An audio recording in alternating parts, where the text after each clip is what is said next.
waajiyadan qaybaha dawladda ka tilmaaman iyo saraakiishan isku roga sharci dejiyayaasha waxa ay u joogaan soo dhaweynta Korneel Cumar Cabdiraxmaan Abuukar jananadan xildhibaanadan sanataradan iyo madaxda kale ee halkan joogto waxa ay wada qarayaan doorkiisii suubanaa ciidan oo soo tixnaa dhowr iyo 12 sano ee dhaaftay istiraatiijiyada ay ka soo baxeen at least waa taliye qayb nin noqon kara hogaaminta ciidankuna waa meesha ugu fiican istiraatiijiyada looga barto de waxaan u maleynayaa saraakiil iska timaado garada iska wata arki jirteen laakiin saraakiil wax baratay inaad aragti waa fiicanta marxaladda hadda lagu jirana waa marxalad u baahan dadka dhalinyarada oo aqoonta leh marka waxaan rajaynayaa inaad noqoto ninkii meeshii lagu asaayn garay ka soo bixi lahaa marka farxaday noo tahay Cumar waxaan ku leeyahay ku dayasha mudan tahay in wax la bartano muhiim waaye cilmiga in la korsado muhiim waaye waxaad soo baratay in Ilaahay kaaga dhigo kii dalkan iyo diintan loogu adeego waxaan leeyahay dhammaan ciidamada ku dheeyeen xildhibaanada meesha fadhiyana sanatar afadayna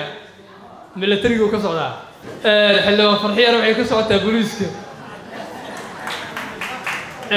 anigana waxaan ka socdaa nabad sugidda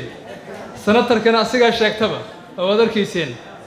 marka waxay idin tusay in ciidanku uu hal family yahay siyaasadana in laydu kugu jiro oo aan loogu jirin qabiil maantay xafladaha aan aad baan anu ma jecel xafladaha ka qayb galo laakiin saraakiishii ciidamada oo loogu xafladeynayo inay aqoon-kororsigooda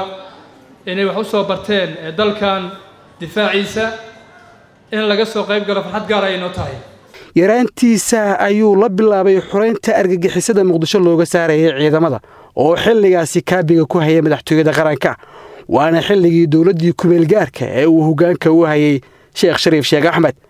waxa uu ahaa ilaalada gaarka ee madaxweynaha taliyaha howlgelinta ilaalada madaxtooyada sanadihii 2010 ilaa 2014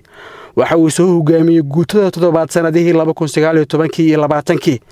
kobiciisa darajada ee uu ka dhaxla madaxdii isku bedeshay dalka ayuu ku gaaray darajada gaashaan sare oo uu madaxweyne Xasan Sheekh Maxamuud u gartay inuu mudan yahay waxa uu culumta ciidanka ka kororsada wadamo ay kamid yihiin Djibouti, Uganda, Masar iyo Imaaraadka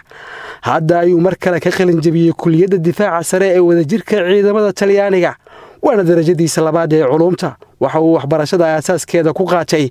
iskuulada iyo jaamacadaha Muqdisho mid kamid ah waqtigeyga ugu badan aan geliyo sidii wadankeena uu xoroobi lahaay ciyaalkan yararka ah oo la soo khalday waana mahadsantiin dhammaantiin assalaamu calaykum waraxmatullaahi wabarakaatuh Cumar oo lagu yaqaan geesinimo hogaamin iyo farsamooyinka ciidanka ayaa mar kale laga sugayaa in saaxiibadiisa militariga uu ku biiriyo waqtigan adag dagaalka ay kula jiraan argagixisada